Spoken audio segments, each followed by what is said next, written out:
So welcome everybody to part two of our local government finance special, where we will be talking specifically this time around local government funding. So our conversation last week was around how local government finance is impacting the financing of bids. But now we also need to take a look at the other side of the coin, and that is public services, and especially the work of our local government. And to set the context, we're going to start with what's happening with the UK economy and why it's really important that we have our local authorities able to invest in our local economies. For 2022, the UK economy flatlined. As you can see from this graph, the big hit we take during COVID around Q2 of 2020 and the fairly quick rebuild as things reopen, and we reach the beginning of 2022 and all of a sudden that growth starts to plateau and it doesn't really come back, and it does flatline throughout the year, and if anything towards the end of the year things actually start to regress. The UK economy shrank by 0.3% during Q3 of July and September of 2022, and this led to predictions that we would hit recession. However, a little bit later than that, so going into the fourth quarter, we saw GDP growth which exceeded expectations, partly around businesses fully reopening after mourning for the passing of the Queen, and also the World Cup as well in the winter, which was a big boost for the hospitality industry, leading to a bounce back in October of 0.55% and of 0.1% in November. The way recessions are calculated is that you need 2 consecutive quarters of a shrinking economy. So with that growth across October and November, technically it was only a shrinkage of 0.6% or more in December that could send us into recession.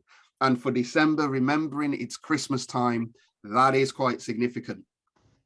Well, in December, GDP for the UK declined by 0.5%.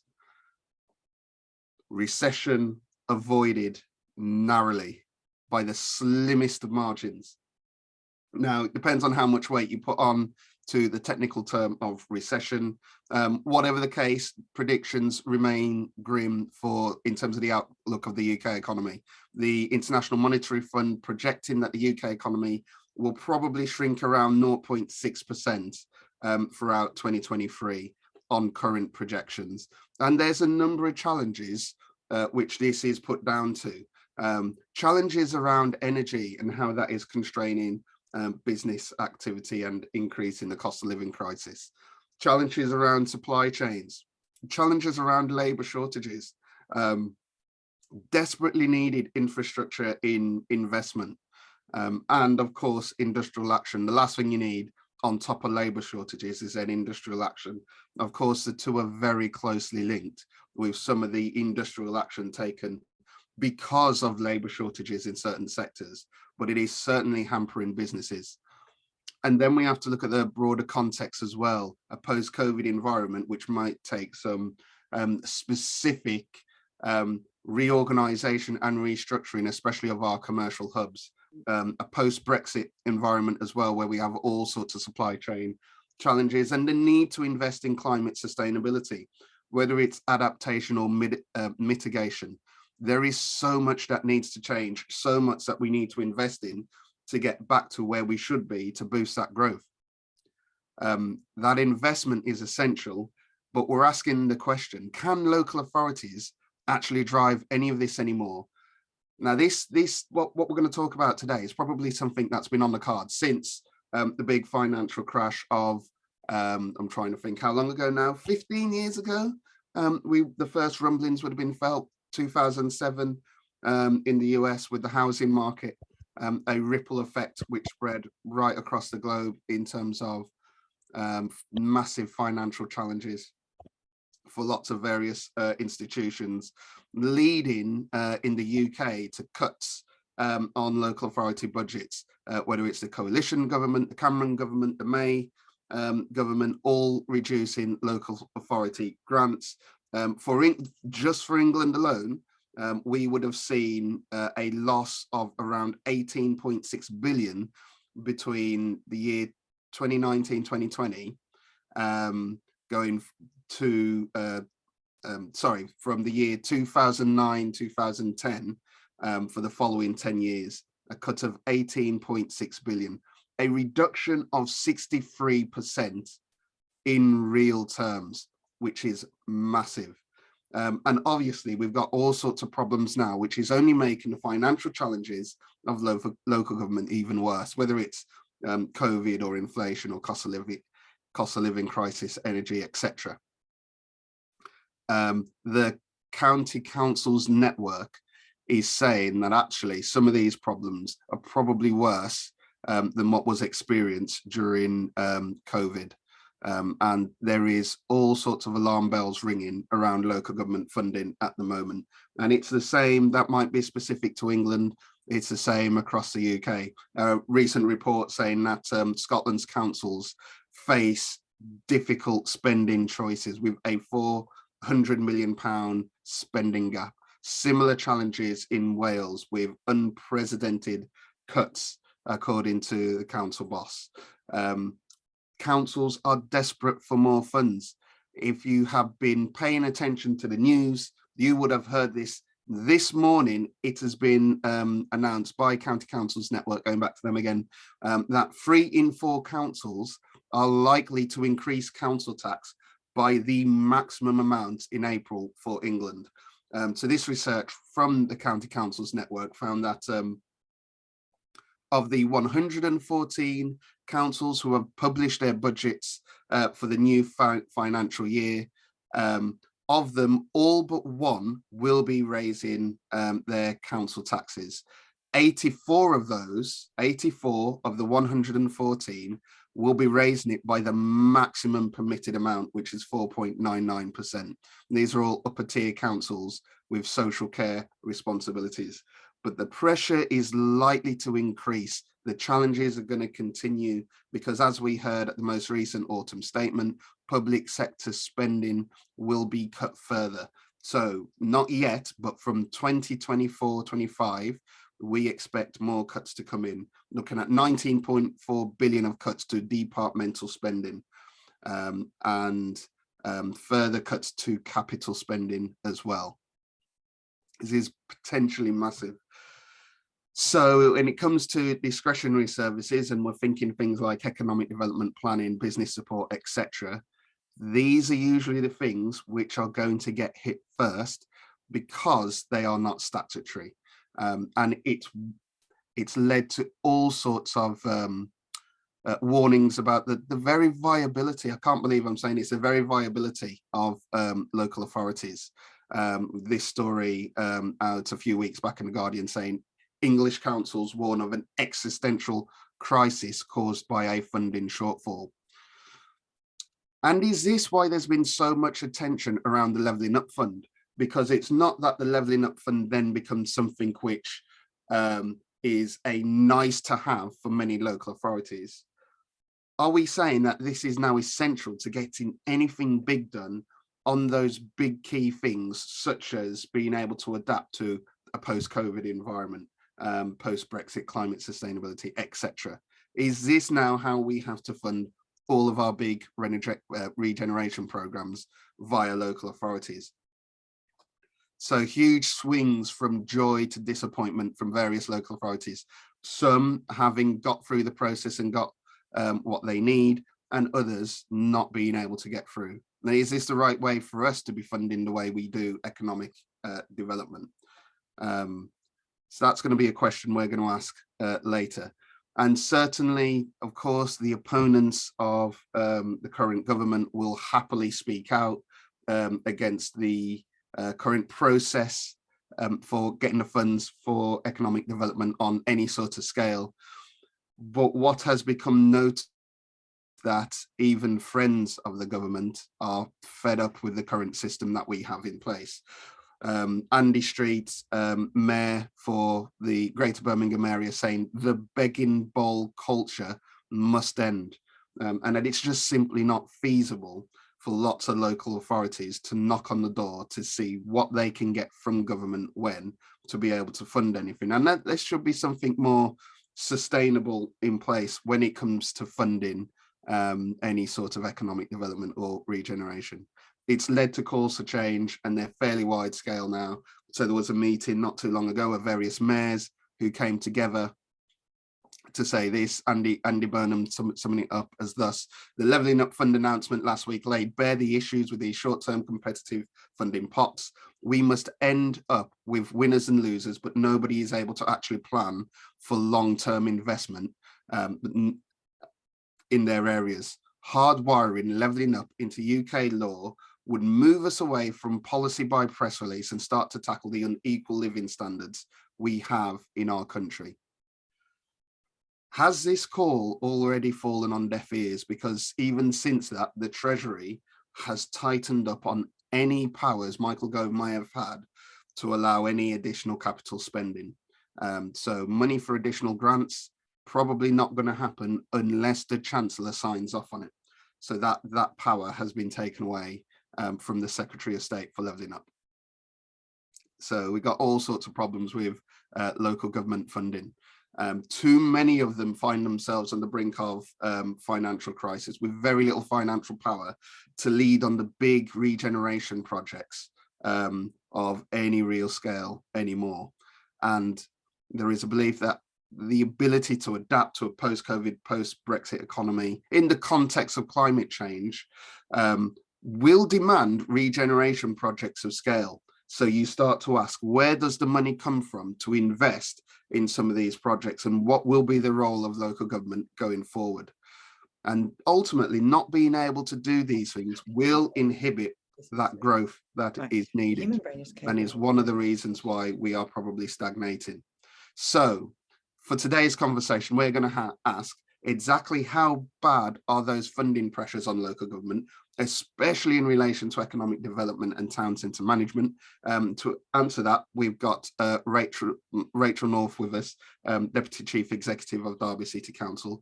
We're going to ask, and this is going to be a question for everybody, what is the impact on both the high street but also partners of local government, such as bids? We are going to ask, what does the funding landscape look like with the next round of Levelling Up? And to help answer that question, we've got Chris Wade with us, Director of People and Places. And then finally, we're going to ask, and this is an important question, in terms of the current context, in terms of the current challenges, how do we respond? Because we are probably not that far away from a general election.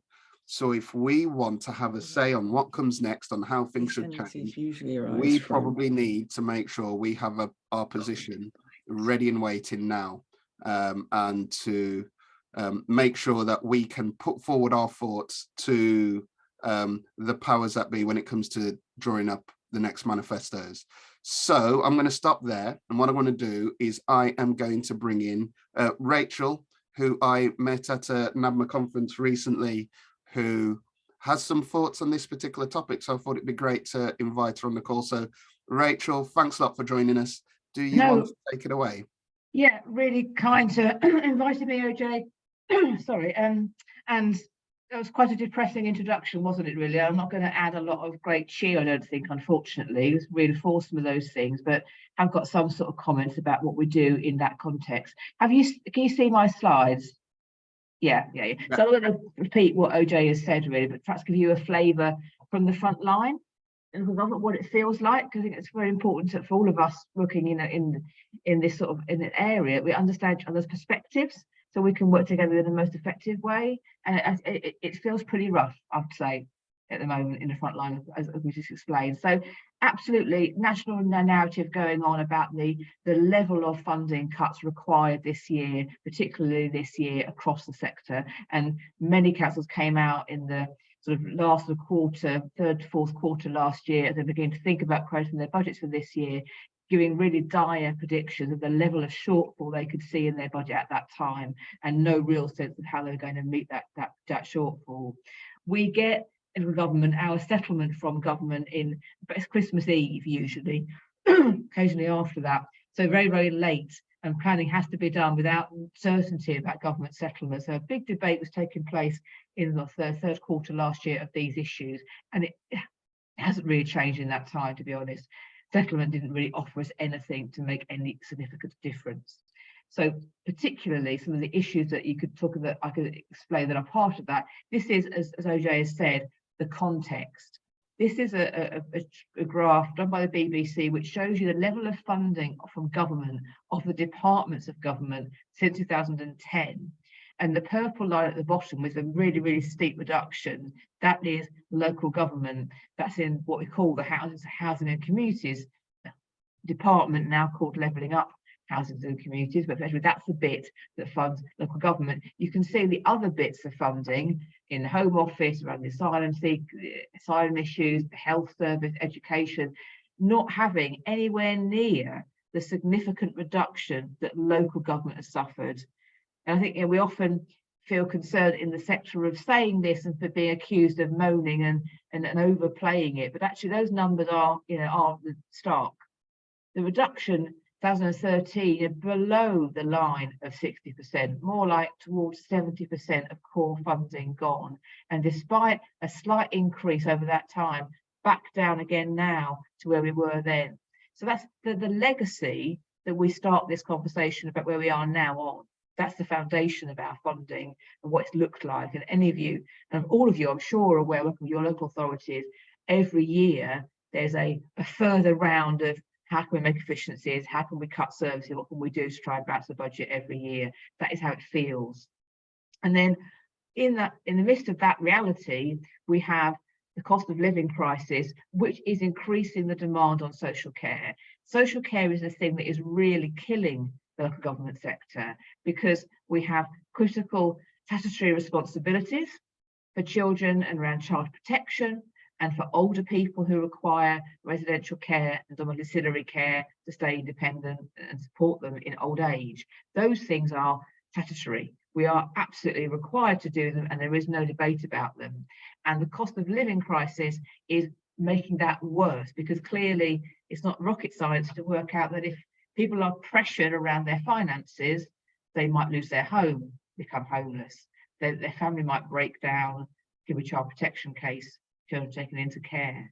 We are seeing older people struggling to cope living at home, more likely to need to go into residential care. So the things that are driving that already over significant cost around social care is being made worse by the cost of living crisis. And these are numbers that are from Derby, and Derby is no different to any other upper tier council we're seeing. And these are figures that were last year, end of last year. We're seeing these increasing now even further for obvious reasons. We're in the winter.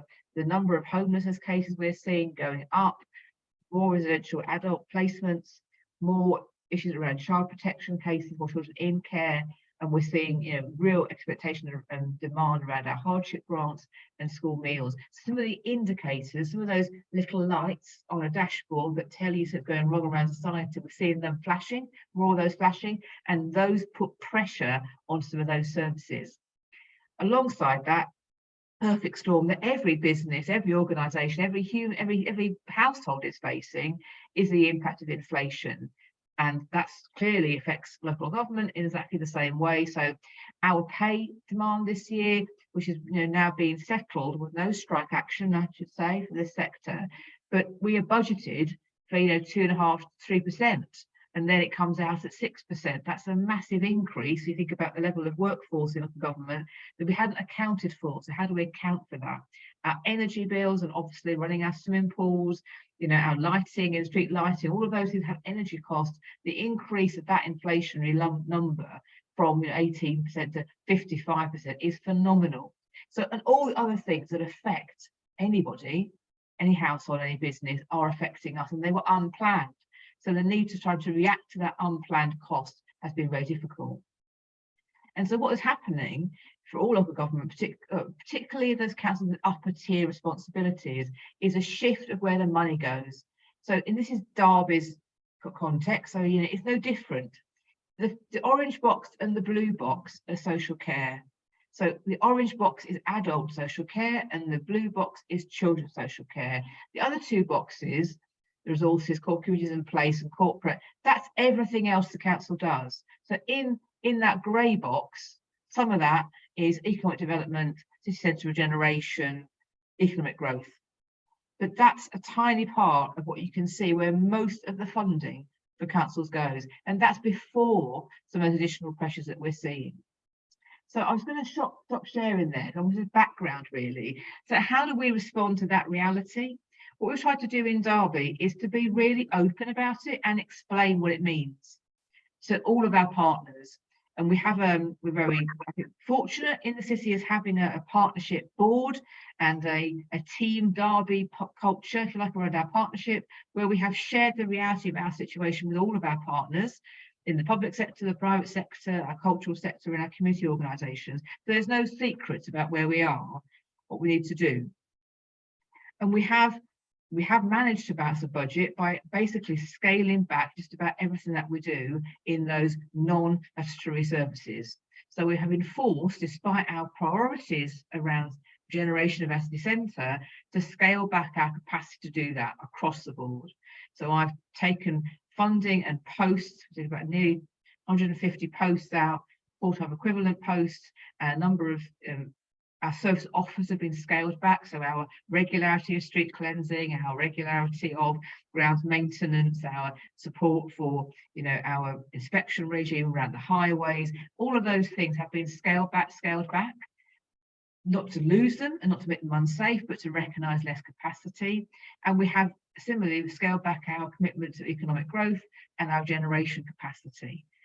And I have to say, as trying to explain it from a how it feels point of view, it feels awful because our priorities are to regenerate our city. Our priorities are to see better, economic opportunity for our city, and we can be really powerful in that, and we are powerful in that. We recently gave £200,000 grant to Valiant to come into the city to open a new factory to build air source heat pumps. Massive new job, massive economic growth, fantastic opportunity. We've got loads of examples like that, but those grants we give to do that have been taken out of our budget. So our ability to enable that economic growth to happen is curtailed significantly. So in terms of what we can do about it is to be honest and to be open. I think Ode is absolutely right. There needs to be transformational, systematic change about the way local government and central government work together. There is just the way we're doing it now is broken, and that's absolutely the case.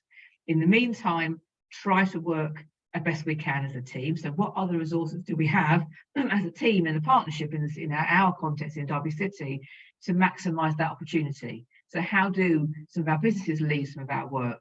We've created, or about to create, a culture partnership called Culture Derby. It will be chaired by some of our really large businesses. So Rolls-Royce, for example, are prepared to chair the board.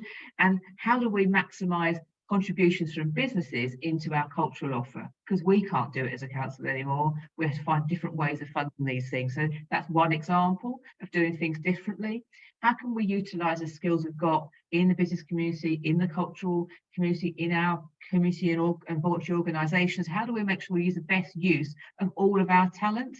Because otherwise, if we expect the council to be able to fix things, the council can't, we won't get any changes. And that's really our objective, is to try and find ways of maximising the opportunity from all of our different parts in different ways to maintain our ambition, because the ambition's not gone away. It's just our ability to deliver that ambition is severely curtailed, and that feels really tough. And the last thing we need in that context is to be fighting our own partners about why we can't do things. We need to be at least on the same page of, okay, well, what can we do then for Derby in our context, despite this reality? So we do talk very openly about being a team in Derby and trying to maximise our various skills, resources, talents, opportunities across that sector the best that we can. And I was going to just end really about levelling up, because one of the things about levelling up is that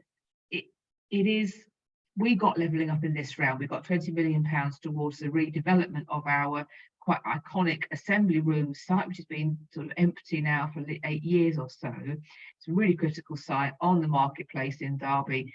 cultural heart of our city needs to be reimagined, reinvigorated, creating real footfall and support for the whole of the city. Really important project. But that the costs of that capital project are not 20 million. The costs of that project were estimated at 72 million back in July. What they are now is obviously higher. That requires the council to borrow the rest of that capital over and above the Levelling Up Fund to fund that overall project, and the borrowing costs have gone up. So the borrowing costs is another, perfect storm whammy on us about how we're able to do things. So it is a very, very, very difficult picture. It does feel very difficult. The only thing I can say in trying to find something positive about this is that there will need to be systematic change, and that's going to have to happen under a new government, I think. If both governments both parties to recognise that the system we have of local government now is unsustainable. It is in existential threat. And if we really value local people determining the future of local places, then we need to recognise that and fund it in a different way. And that's, I think, absolutely critical. With where we are now, despite that long-term, vision we need to try and help to push government into doing, is how we do the best we can with what we've got and be open, honest about it.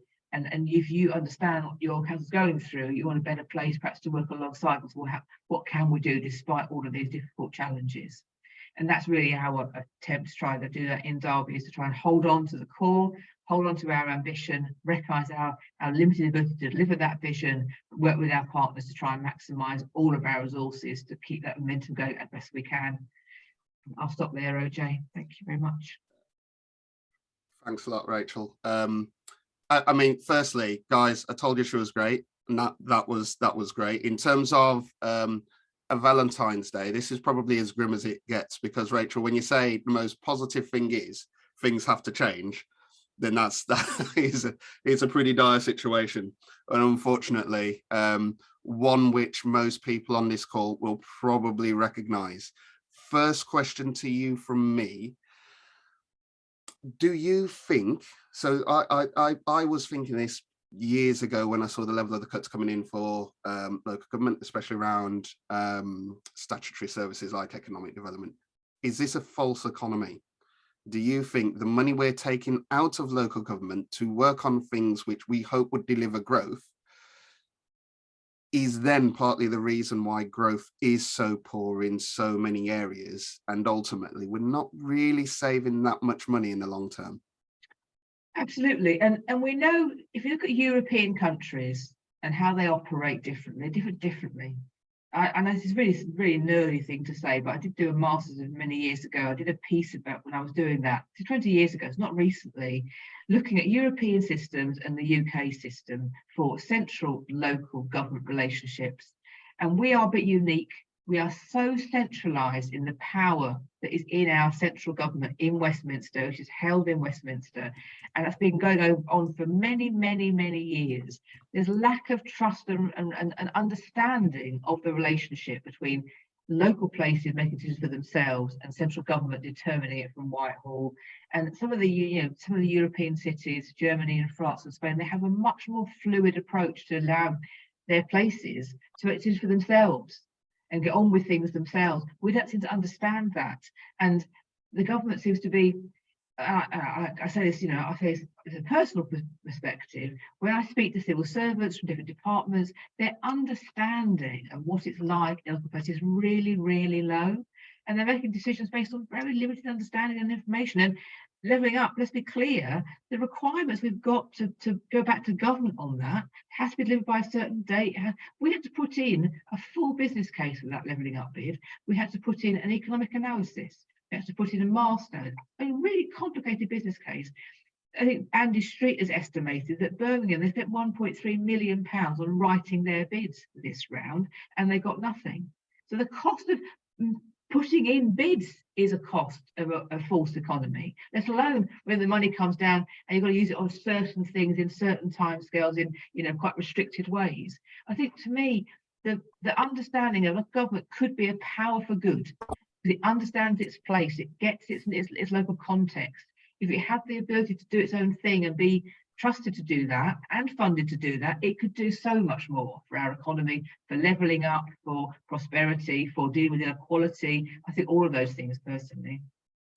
Yeah, I mean, I definitely get that. And I think it's probably not even just our European partners we compare poorly to, but most of the developed world, dare I say. We had a delegation from Korea talking about Purple Flag, who came over to Heart of London Business Alliance, and we were explaining just how much work businesses, usually via bids, put into supporting Purple Flags across the country, in terms of some what are fairly basic services. And for us, we don't even think anything of it anymore.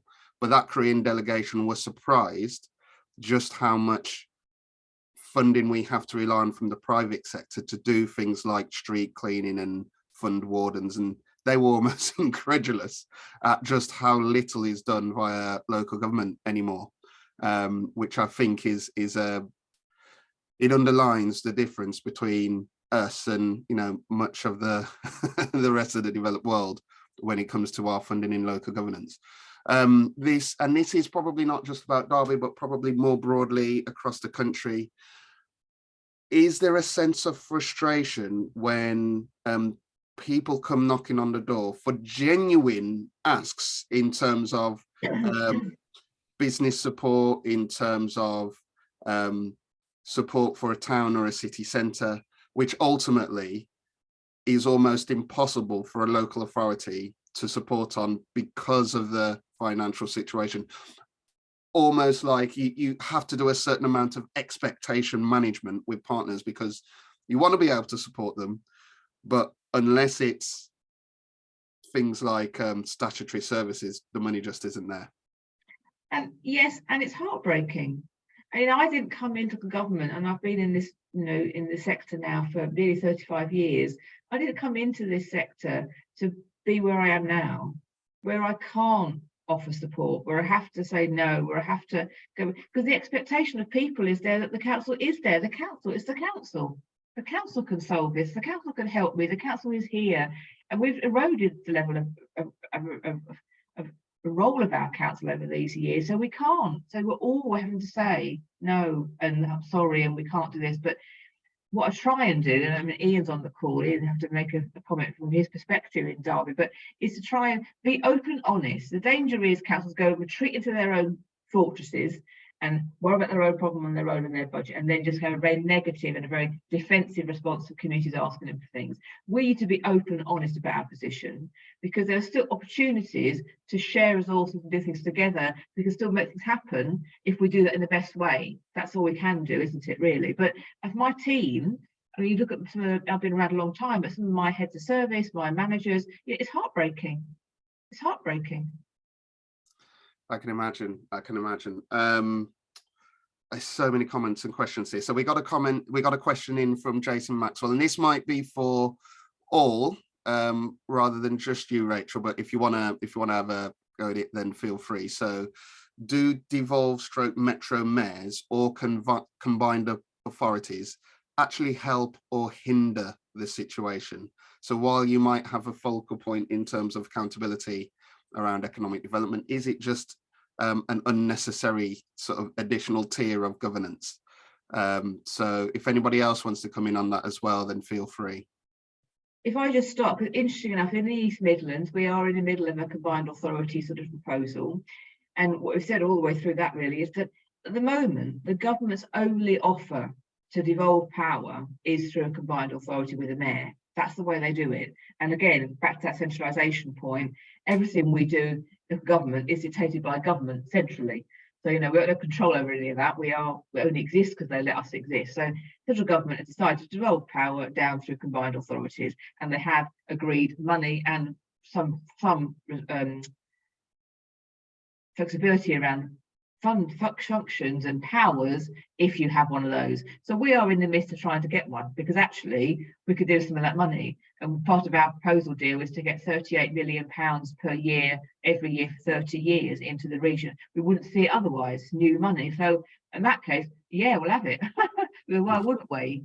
But is it really the most systematic way to devolve power down to local areas? That's a question I don't want to comment on, really. There are good bits and there are bad bits, but it doesn't take away the fact that the other stuff is wrong. The system is wrong. You know what? That's a fair comment. It's we will devolve power to you, but only if you take on the type of governance structure we want you to take on. Is that really devolution? Is it really devolution? I don't know. I don't know.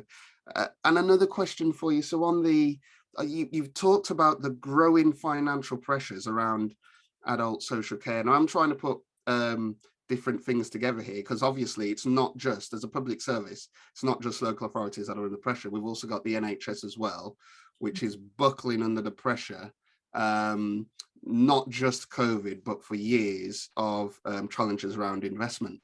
Now, certainly what we've heard, we've taken a look at labour shortages in the market because it does impact our businesses.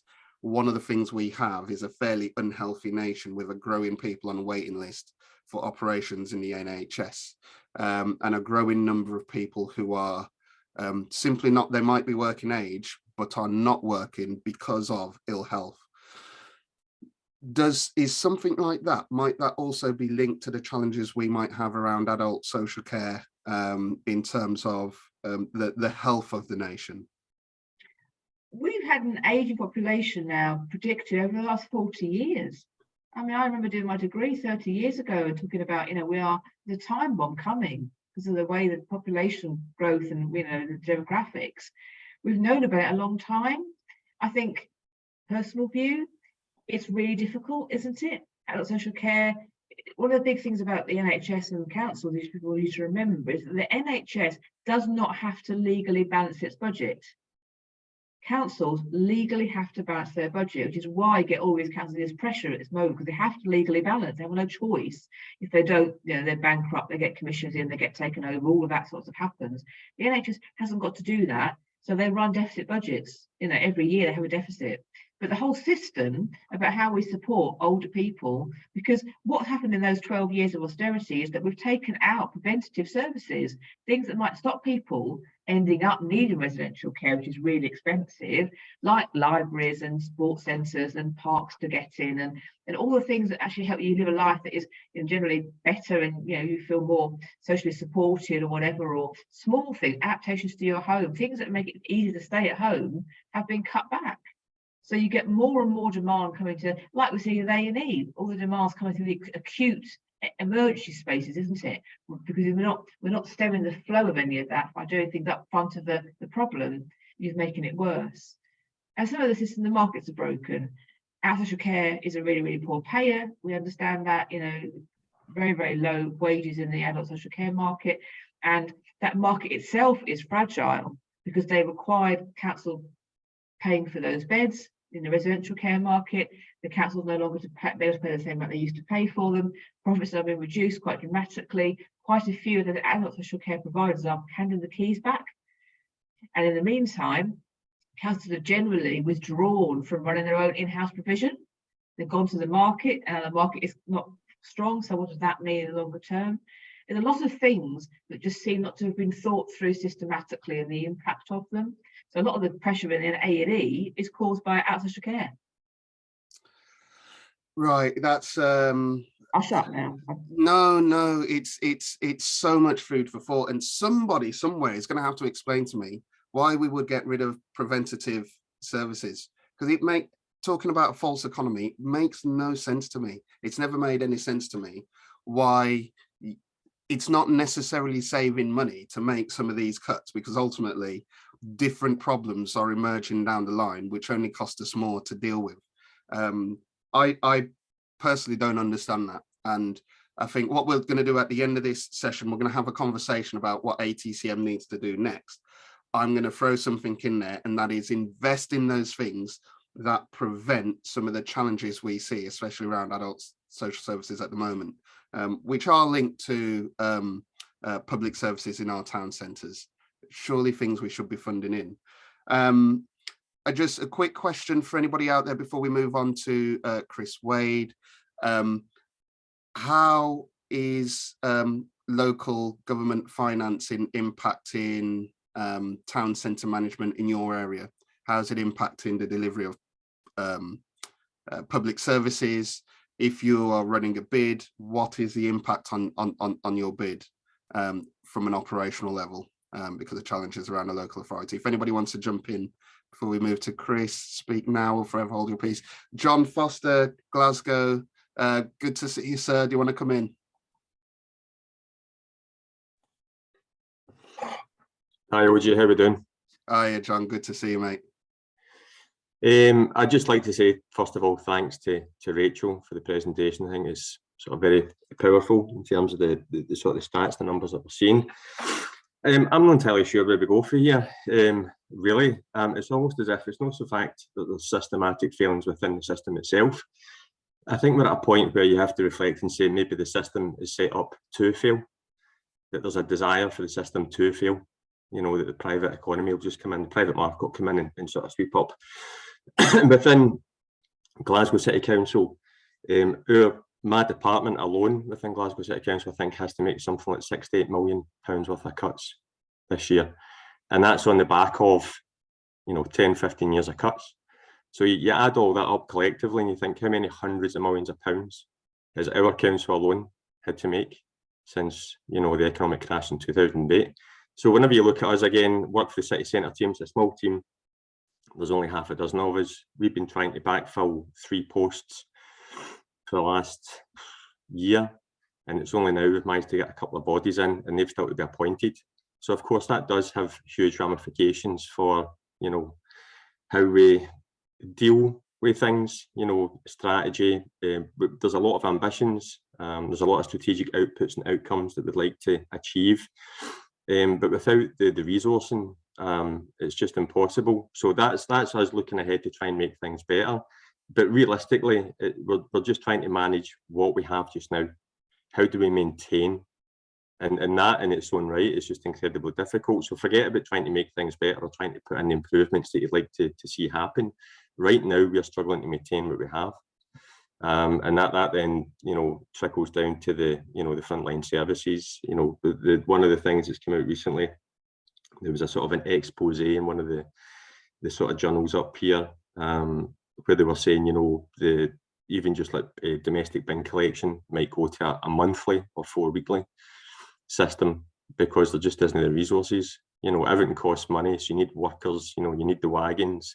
They need to be maintained, they require fuel, you need to keep the lights on and so on and so forth. So it's just systemic. Everywhere you look, costs are going up through inflation, funding is going down. There's a sort of a strong desire, I would suggest, up here in terms of the local administration, the national administration, to try and prevent, because of the cost of living crisis, the national government don't want local authorities to be increasing domestic rates. So again, it's, well, how does that work? Because these shortfalls have to be made somewhere, and it's really just a point where you keep cutting away until eventually the patient is dead. So I don't want to get political, obviously, but as the point of view as a very small cog in a very large machine, it's difficult to really see how we go forward. Yeah, I hear your frustration, and just staying north of the border, I'm going to read out Sunil's comment as well, which I think is useful and provides a good segue into Chris. So he says the Levelling Up Fund. So for those that don't know, Sunil, with 5 council looking primarily after Dunfermline, the Levelling Up Fund raised expectations, and a huge effort to make the application was ultimately unrewarded. So back to the drawing board and to the collaborative working, which is strong in Dunfermline. And I recognise that there's probably a number of areas where they recognise it's only things like Levelling Up Fund where they can actually do anything sort of meaningful now in terms of regeneration, because the money's just not coming from anywhere else. And so when you fail at that application process, it's got to be pretty devastating. And like Rachel says as well, it's expensive to go through that bidding process as well. It just adds to the costs. Jason Maxwell, can I bring you in? Morning, OJ. Rachel, thanks for the presentation. Like John said, it is eye-opening, really, and I think we're quite lucky is that we work really closely with our local authority, and And actually, as local authorities go, we're in Stockton-on-Tees. We do okay. For services and things like that, we do all right. My question about the Metro Mayor, the devolved powers and the combined authorities, etc. I think part of the problem that we've got in the north, and particularly in Stockton, is we've got a particularly Labour-run council, and the Metro Mayor is a Tory. And like John, don't want to get overly political, but at the moment, with elections coming up, you can't seem to get anything done because there's just this complete infighting. So between political parties, even at a local government level. And it just means that officers, Rachel, that'll probably be in your teams and other teams up and down the country, they just get barracked from one side to the other. And all that happens is that you just create a divide between the people that live in the towns. So you always get a negative perception. You can't get people together to actually move forward in a positive way because there's just constant infighting, because you've got a mayor on this side or a politician on that side that just create divide, and it doesn't help anybody. It's just one of those points I wanted to raise, really, Georgia. I mean, it's a really important point, that, and Derby is a great example. I don't know if Ian's still here, but I mean, in Derby, we elect every year. We're a third election cycle. We're just going in for the first time ever to a whole council election cycle. So we'll get one election in May for 4 years. Amazing. But it means that everything is political. And because we change control a lot, because we're quite a volatile location, it could be Tory, it could be Labour, everything's political. And actually the energy sucked into that sort of level of debate, it's my life. But at the end of the day, who wants to be a councillor? Because you've got all these constraints of what you can do. It's a really, really difficult ask, isn't it? So I feel very sorry for them. I mean, my Tory councillors are going to get the blame for the cuts we're having to make this year. It's not their fault. They didn't do anything to enable this to happen. They didn't create inflation or, the demand pressure, all those things. So it's very difficult. I'm, in a very esoteric way, I almost think the politics is really unhelpful. You want everyone to care about your place, don't you? Wherever your politics might be, you care about this place and making it better. I'm a bit naive at that sometimes, but yeah, that's definitely my experience, Jason. So I get it. Yeah, I just feel really sorry for the officers that sit in the middle that actually do a fantastic job on the whole, but with pressures from both the politicians and from people, and you can't, with it being a council, it's difficult to get a consistent message out, because it's like, oh, we've got all these amazing events on, and by the way, your bins are not going to get collected next week. It's really difficult to have that sort of everyman message. And again, with the combined authority, sometimes, and we found in lots of ways when people are applying for grants and those types of things, it's just another level of bureaucracy. And actually, sometimes, and I'm not saying it all the time, but if you're not the right name in the right place, you're not going to get the funding that's required. And it just happens. And again, and I know that's really harsh, OJ, and it does happen at a government level. It does get down through the combined authority, and it's just one of those. So it's the combined authority, fun in some ways. From a business point of view, they've got to be good, otherwise it's really difficult. Dare I say, there's a number of members that will agree with that, Jason, unfortunately. And certainly what you're saying in terms of the political infighting as well, something we covered in our discussion on climate change with the IDA just before COP26, actually, where we said in terms of the long-term changes that are needed, how do you get them done when you might locally politically have infighting or different priorities and change in terms of political colours, which makes long-term regeneration sometimes a bit of a challenge. So I absolutely agree with you. Right, Chris, can we bring you in to talk about levelling up?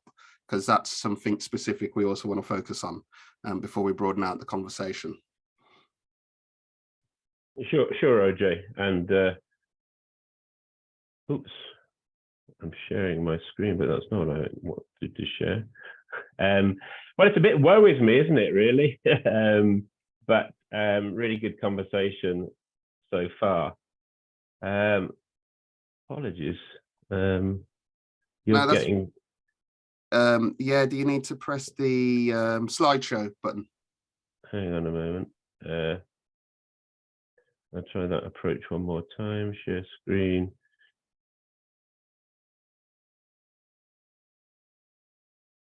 Cool. Hang on. Sorry, I'm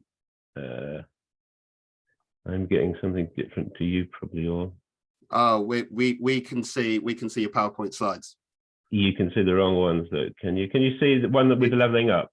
Yeah, leveling up. Yeah, We've shared prosperity dropping off the side. As if, yes, that's right. We got there. Yep. Well, hopefully I can add a kind of different perspective. OJ's asked me to add to the conversation really by focusing on the pros and cons of funding through these big regeneration projects via a bidding process versus the prospect of a consistent funding settlement that includes regeneration. At People and Places, we spent a lot of time over the last 6 months investigating and promoting one particular wing of levelling up, which is the Shared Prosperity Fund, which I symbolically show slipping off the edge of our screen as an opportunity. But I'm also going to draw on analysis of levelling up fund rounds 1 and 2, and also other pots of money that we've seen available channeled through central government really since 2018. So I think the first thing to recognise is that there hasn't been an insubstantial amount of money being filtered down through central government to local government, but it's been done in an inconsistent way, shall we say. And there's been 2 really main ways of distributing that funding. One, which we saw through the recovery money post-COVID, and that we're seeing through the UK Shared Prosperity Fund, is allocations across the country on an area basis.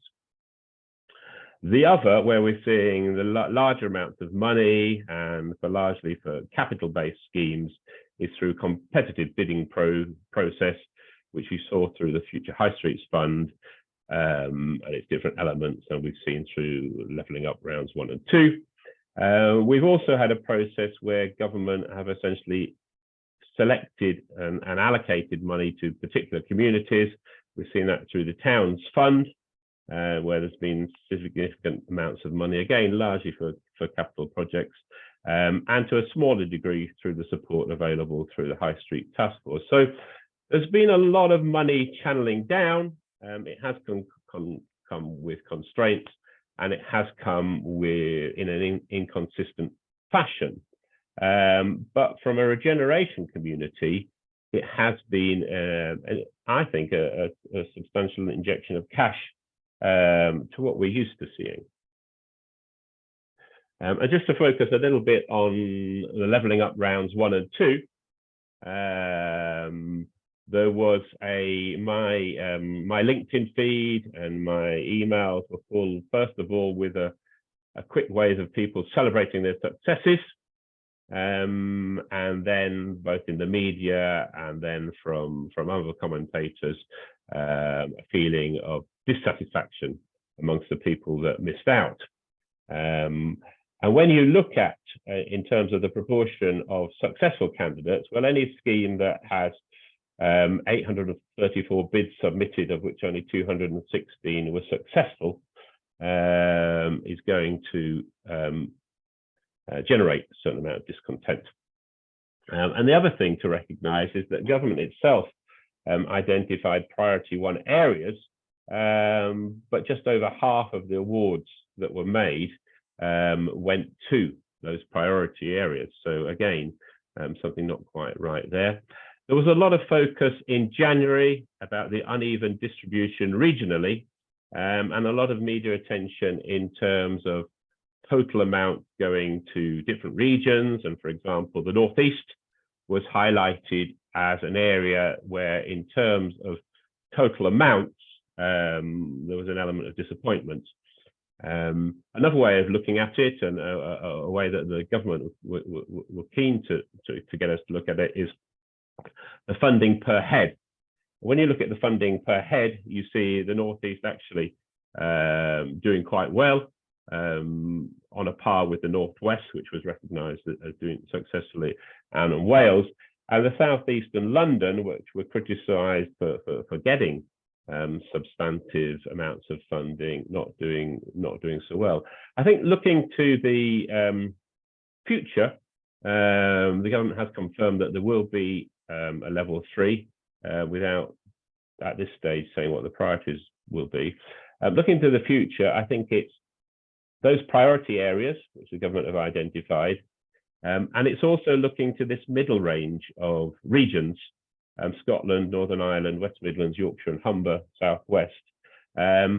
If you had to hazard a guess where the government would like to see successful bids coming forward, I think it's in that middle range of regions, where perhaps the door is a little bit more open. If you have the energy to resubmit one of those 600 or so unsuccessful bids, then in those regions, maybe the door's a little bit more open. But yes, there were critics, as OJ has said, some of that coming from surprising sources. Andy Street, West Midlands Combined Authority Mayor, criticising the bidding and begging bowl culture and saying that the sooner we can decentralise and move to proper fiscal devolution, the better. And of course, he's also turning up the pressure in terms of with an eye for round 3.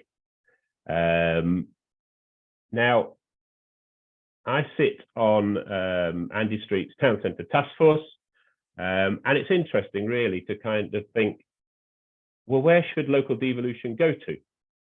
They have a system where they're combining local knowledge and accountability, but that local devolution is still down to a complicated level. And as Jason said, you know, there are political sensitivities and rivalries within that. So in the Town Centre Task Force, in an advisory capacity, well, we're feeding into the West Midlands Combined Authority responsibility for 17 local authorities and three local enterprise partnerships. So there's still rivalries. There's still to determine how that local decision making feeds into that. But you do see at that level, you do see people know the places. There is that accountability. And so there is a sense that we're coming down to a level where people understand the places and how they're making decisions. We also saw criticism in January coming from the Local Government Association. Their take, amongst other things, was that levelling up should be locally led by evidence of where the investment needs to go, not based on the competitive bidding process and a slightly opaque system of determining funding bids within Whitehall. And they said that this system, it falls short of meeting the ambitions of local leaders, the residents and the places that, as has been said, people come into local government to help serve.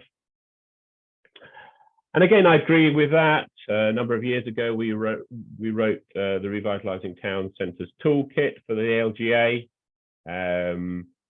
And so I agree with what they're saying, that investment and planning needs to be led by local engagement and evidence, needs to focus on projects and building the capacity through partnerships. It needs to be outcome focused, with plans that predate the often short-term opportunities for funding bids, so that funding follows the plan. It doesn't follow the windows of opportunity that open to submit bids in a rather rapid turnaround. I just wanted to come on a little bit to say something about the UK Shared Prosperity Fund. I talked about this at an ATCM webinar in July. I was quite excited by the fund when it was announced. Very aware of the unrealistic timetable put on local authorities in terms of developing investment plans. But my message at that time was to be local authorities is be bold, have the confidence that you can develop plans in your timescales that meet your local needs. And what we were saying then, that was to be achieved by agreeing how much amongst the other targets of Shared Prosperity Fund, how much of the funding and the importance you're allocating to town and city centres. Take that evidence-based approach, which was close to our heart and is also what the LGA recognise. Focus on partnerships, something that is given increasing recognition as much as a project. So have the confidence that this movement towards regenerating, improving your town and city centres is here to stay. And so therefore you need to create meaningful partnerships that will help local authorities deliver in the long term.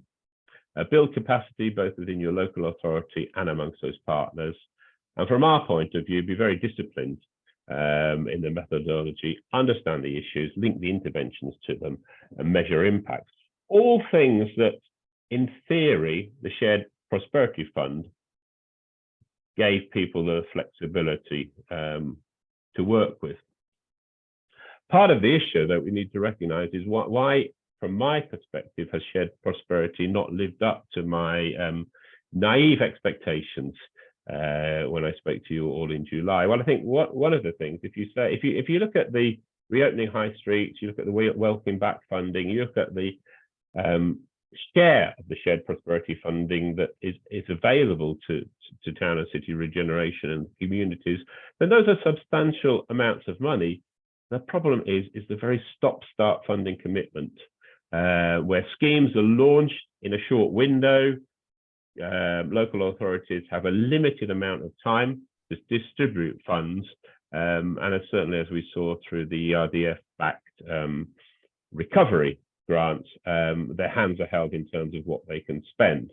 That wasn't, in theory, the case with Shared Prosperity. There was the flexibility, not helped by the very short timescales at the launch. Then we had a huge period of political uncertainty over the summer, where effectively Shared Prosperity Fund was put on hold until it was relaunched in December, and local authorities were told that year one had been condensed into 3 years. So there is money on the table, but it's just not being distributed in a consistent way that helps local authorities to manage it. And I think one of my disappointments in terms of Shared Prosperity, and it is a thinking shared by other commentators, is the lack of opportunity to build those lasting partnerships. And I can understand why that is. It's the capacity in the local authorities to work with those partnerships. Have they got the reassurance that those partnerships have a long-term role, because they don't know where the funding's coming from?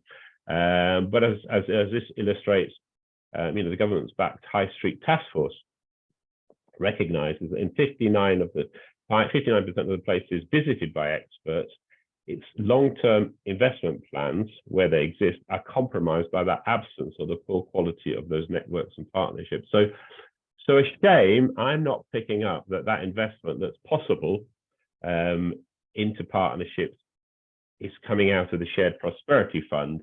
I think because of that stop-start nature, that nobody has the confidence of where things are going in future. So just to wrap up, if we could look for tweaking the system and commentating to government of how feel it might be improved, these are what I feel, from what I've just shared, might be the building blocks of more effective town centre support. So we're looking for that cost consistency. We're looking for that long-term commitments, so that when reopening high streets was announced. And today I want to talk to you about A-lease. This lecture is part of a series. Oh, don't know where that came from. If people had been told it was a 5-year, it linked to a 5-year funding, then more investment might have gone into the capacity. About the local accountability that we saw rehearsed in the West Midlands, but in local authorities and in mayoral combined authorities across the country. I feel that should be led by evidence and engagement-led plans, and that if opportunities do come up in a piecemeal fashion, that they fit into a coordinated plan, and that we're not left chasing pots of money in the short term. There needs to be that investment in local capacity, and that investment needs to start within local authorities so that they have the officers and the capacity able to make the most of these funds and develop both delivery and local partnerships, and to have that confidence that those partnerships have a role going forward, and that you can tell potential partners what their long-term role and the benefits should be. I think the only thing we need to be wary in terms of what we wish for is that if the money goes into the annual settlements, will it be protected? Will it be ring-fenced for regeneration? Or, having seen all the pressures that exist within local government, will it be siphoned off to kind of backfill other funding shortages across the local authorities? I guess your approach to how you think funding should be passed down or delegated to local government from central government depends on how you want government to share its love with you. So whether you want the approach of a sustained walk in the snowdrops, which you can guarantee year on year over a prolonged period,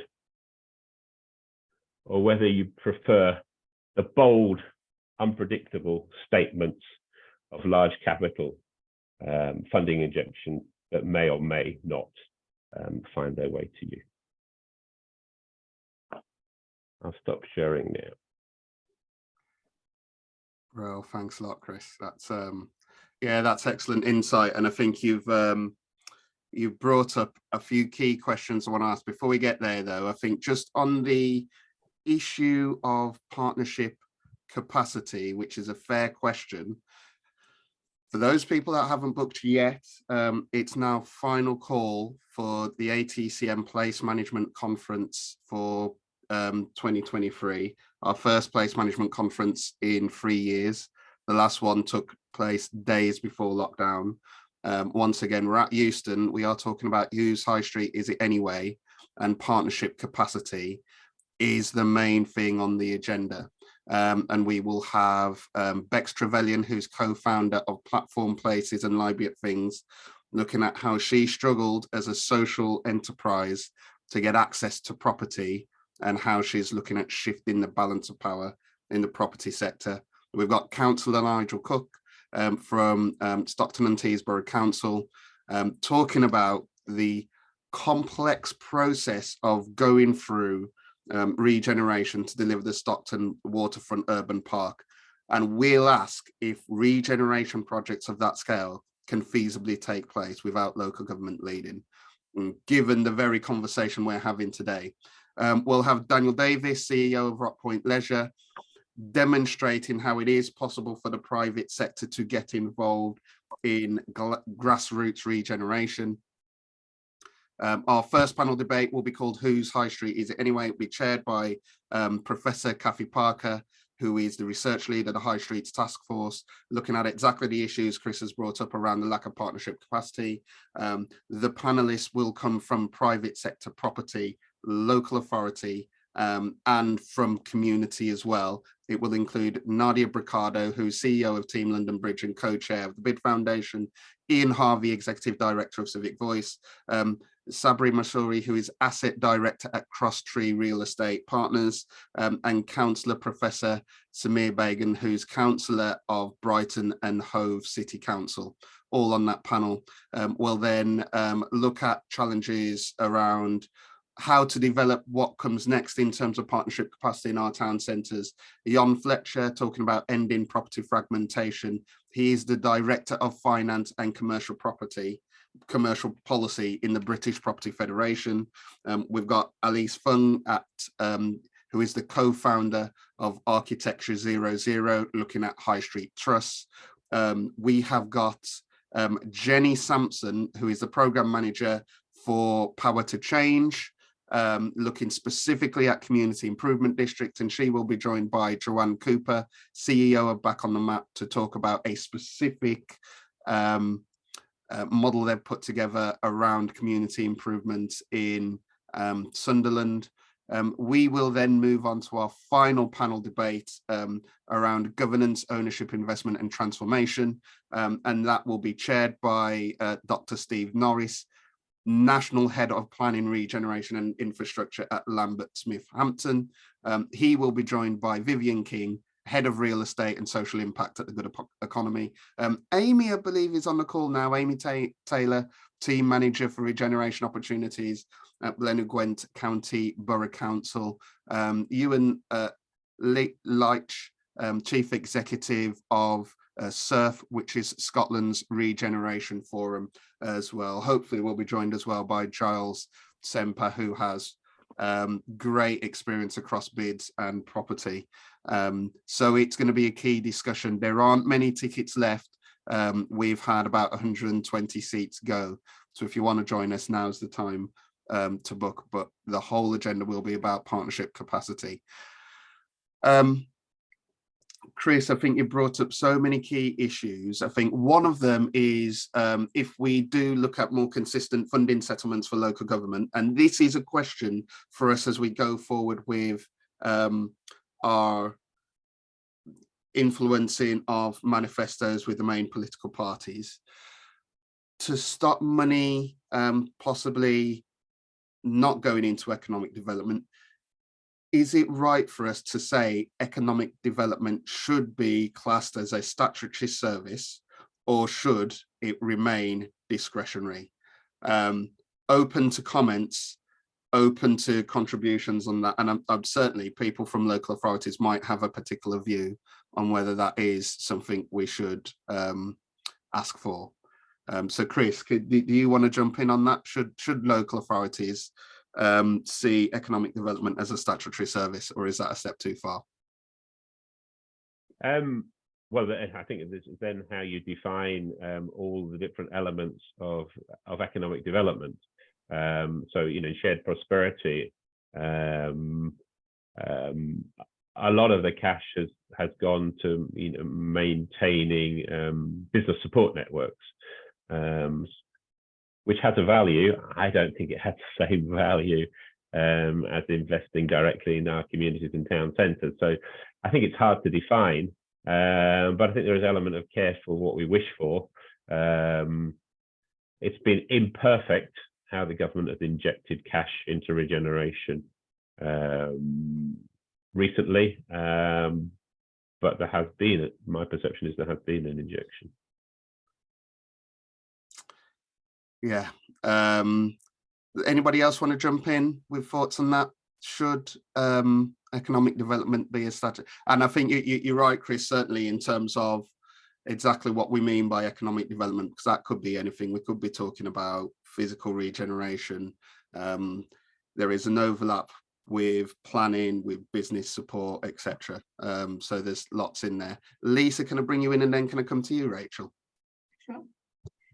Thanks, OJ. So I know most of you, but I'm Chief Exec of the Canterbury Business Improvement District and Chair of the ATCM board. So I'm coming at this from a bid perspective. I won't answer the question directly, but just to say that I think for most bids, if we're in a local authority area that doesn't have an economic development regen team, which is now the case in Canterbury, that was a recent decision over the last few years, as they've gone through a restructure, of course, in part motivated by lack of funds. That I think puts us all in a difficult situation. So if we're trying to think about things like connectivity and how that kind of environment works for businesses and residents, we don't have anyone who's really leading on that. We could go through a whole long list of things that Chris articulated really well, but it means that, you know, as a bid, there's a lot we can do, but there's also a lot we don't have the statutory authority to do, and so we need to look to our local authority partners We talk a lot about, for example, property ownership and trying to understand who owns properties and how we engage with property owners in towns and cities. And if we don't have anyone at the local authority who is looking after that, then again, that limits what we can do. So I think whether it should be a statutory service or not, that's an interesting conversation, but we certainly see the gap. Thanks, Lisa. And just before I move on to Rachel as well, just to dig deeper into the impact of local authority funding on bids. I would imagine there's lots of things over the years that have changed for bids because of those cuts to local authority grants. So it might be things like baseline agreements. Obviously, the very raison d'etre of bids coming in was to provide top-up services for businesses in commercial districts. And it feels more and more like bids are actually backfilling for the things local authorities can't do anymore, which is still in itself a vital service for businesses if they can't be provided by local authorities. But it isn't necessarily what bids were originally designed for. And even things like being able to adequately manage as well, things like, say, the ballot process, where the local authority plays a really important role. I hear that can be a struggle as well for many bids, because sometimes the resources just aren't there to be able to develop the ratings list in a way which is so comprehensive enough sometimes. What are your thoughts on that? I mean, I think my view would be that it's no harm, but it isn't really the right question. I think, almost give councils the legal obligation to make their places better. It can be as open-ended as that, and then give them the flexibility to how they're going to do that. It's probably a whole debate about whether social care ought to be in councils or in the health service. I mean, I think some of those issues are very muddied in the waters about what's care and what's medical need is very blurred. But I think when we didn't have the legal, we never had the legal requirement to economic growth, and yet many councils have done some amazing things in the past around economic growth, haven't they? So you don't necessarily need to make it legal, but you need to fund them properly and give the flexibility to do it, I would say. But it's no harm in making it a legal requirement, because it would focus minds. But at the moment, it would be one more legal requirement, a whole list of legal requirements we can't afford to do.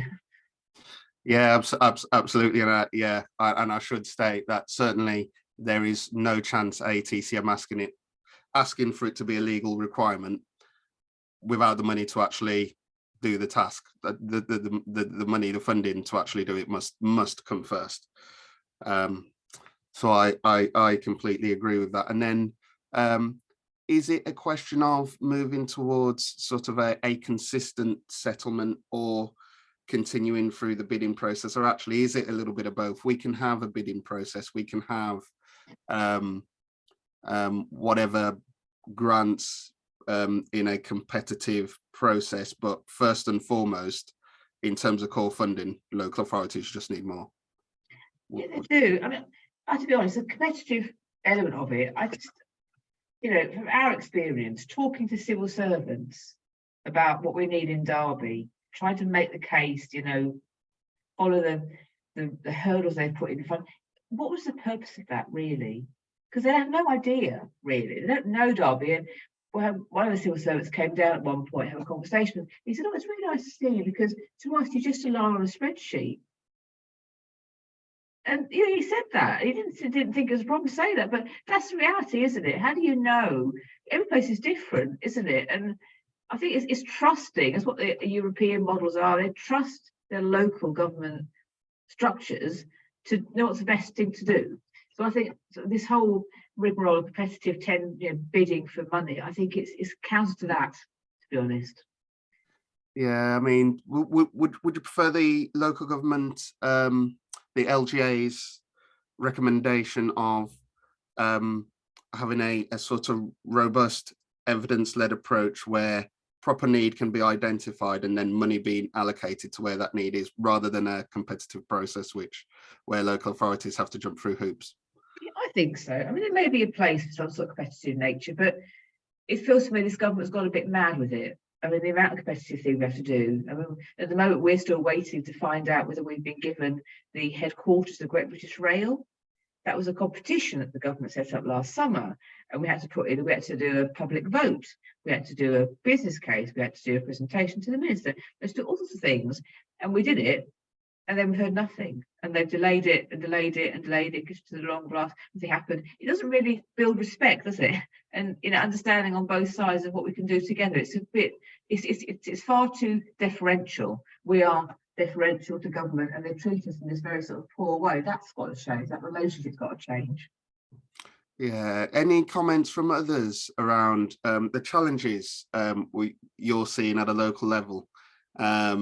Whether you are a bid or a local authority, I think all comments are welcome, and certainly as well, any suggestions on what we should be asking for when we do speak to politicians. So Stephen Hammond MP for Wimbledon has stepped down from the APPG for town centres. We're just going through the process of bringing on board a new MP to chair the group and take it forward, and we'll be using that group obviously to have this conversation around funding for local authorities, especially in respect of places and town centres and city centres. So any suggestions you have, please speak now or forever hold your peace. Anyone? No, you're all incredibly silent. John, can I bring you in? Hi, OJ. Again, just to voice what I think what some of us have already said, it's in terms of competitive bidding, it is resource intensive. You need an existing capacity, you need resources in place, you need to already have had, you need projects ready to go, and that requires a certain capacity going. Speak to people, build up the partnership, get the evidence you need to put the bid in. Again, it's already been mentioned that lead-in times and then delivery times can be really, really short. And whilst you're doing that, if you don't have the capacity, you effectively have to build up to then deliver the project. And in the meantime, if you don't have that capacity, then something else slips off the table, because you then have to prioritise this new funding stream, whatever it may be, and then that has to be delivered according to the framework and the policy that's in place, and so on and so forth. So competitive bidding by its very nature creates all these extra hurdles and hoops that you wouldn't necessarily want. So I think it's baked into the system in a way that it just makes it more challenging to we all know what the desired outputs and outcomes are. Thinking about it from a project management point of view, just project management 101, you start at the back and then, so this is what we want to achieve. How's the best way to do that? And I just think that competitive bidding isn't set up along those lines. So, yeah, it's really interesting. I think what we'll certainly need to do is to touch base with COSLA on some of the specifics around local government financing north of the border, and make sure when it comes to a UK general election, we can take that into account in our ask. And Amy as well, can I bring you in? Yeah, thanks, OJ. I think for me, I think one of the things particularly that's been frustrating around obviously shared prosperity, I think, everybody's talked about, timings and things have delayed, but, we're still, as a local authority, still waiting for certainty around year one carryover. Prime examples, timeliness of decisions. We were told originally we had pressure put on us to put our investment plans together, which we did very quickly. Decisions then around the funding were delayed, several times, and then we've been in a position now where we've still got that uncertainty. We've had some initial assurances that money will be carried over, but there's no sort of certainty currently that we've had formally that says we will carry over money. So it's then where does that leave us in terms of planning of projects? So I think there's that side, and then obviously within the Welsh context, we've got slightly different arrangements to some of the others. So some of our funding isn't necessarily competitive bidding. So we've got in Wales, Welsh Government runs something called the Transforming Towns programme. One of the things that we do have to, it is a hoop, I suppose, we have to jump through. We have to develop placemaking plans for all of our towns that we are seeking funding for before we can apply for funding through that programme. It's not competitive bidding, but obviously they have got an infinite pot of money, so they will have to take decisions on, you know, whether they are projects that they support. So you know, we have got that, so we eliminate the sort of competitive side of it. But we then, you know, in terms of that, the shared prosperity and other things, you know, we are finding with local government services, our settlements, Blaenau Gwent, we are the smallest authority, but we had the worst settlement of everybody, even though we've got, you know, large numbers of deprived areas. And we are cutting services, and we were already cut, you know, as a result of austerity previously. So we've already done the analysis of statutory, non-statutory services. You know, probably a few years ago, we are, you know, on the limits of where services are going to potentially need to be cut.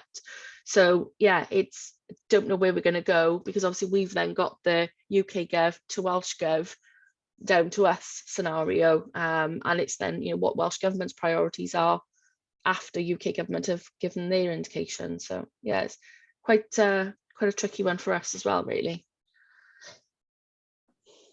Thank you very much for that. That's really useful insight. Lots to take into account there. So this is, like I say, this is something ATCM will be discussing in various guises. We will have a big conversation around partnership capacity on the 28th of February in use in that place management conference. 1st of March, the ATCM board and advisory council will meet to continue that discussion around partnership capacity, which will stray into local government finance, specifically around business rates and how we go forward in terms of the funding of local services. And what we'll do is we will both work with you guys over the next few weeks and months, but also with partners such as the Welsh LGA, COSLA, NI LGA and the LGA for England as well, on what we should be asking for when it comes to local government finance. And we, through the APPG for town centres and through direct contact with ministers and shadow ministers, you know, we'll make the case for what comes next, you know, and we will do that working alongside various partners. Can I thank everybody for a really informative meeting, Rachel, really great insight. Chris, as always, fantastic that you've managed to put together that data on the Levelling Up Fund and its allocation. Really useful, great comments, everybody. I will speak to you all soon. In terms of our virtual events calendar, we'll get something out very soon, within the next few days, so you know what events we've got coming up next, so we can continue the conversation. Thank you very much, everybody.